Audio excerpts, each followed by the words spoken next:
tech tip for small block Chevys. In fact, big block Chevys too. But since nobody really works on these anymore, everybody's switching to the LS platform. Things like this get forgotten. So there is a bolt on the front of the engine, right here, and that hole lines up with the push rod for the fuel pump that gets driven off the camshaft. You don't want to put that in very tight, but if you hold up on that push rod and run this in and just barely tweak it a little bit so it'll hold that rod up, it'll allow you to put the fuel pump in without having to fight that rod.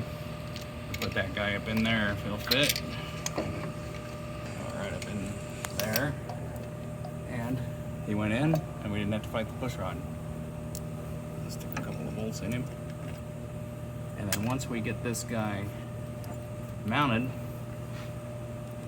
I'll take that bolt out, and you have to replace that bolt with a shorter one to keep oil from coming out because it actually goes into the crankcase. Do you have to seal that bolt as well? I do. You don't have to, but it will tend to seep a little bit, so I put just a little bit of thread sealer on it, like pipe dope.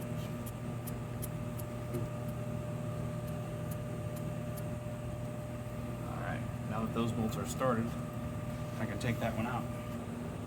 And the bolt that I put back in there will be really stubby and just have a few threads on a really short bolt. Just enough to keep oil from coming out. We don't want anything like that that'll go back in and touch that rod. I'll put that guy back in, and he's not long enough to go touch the push rod for the fuel pump. I'll clean him up and put a little bit of thread sealer on it, keep oil from coming out. Good deal.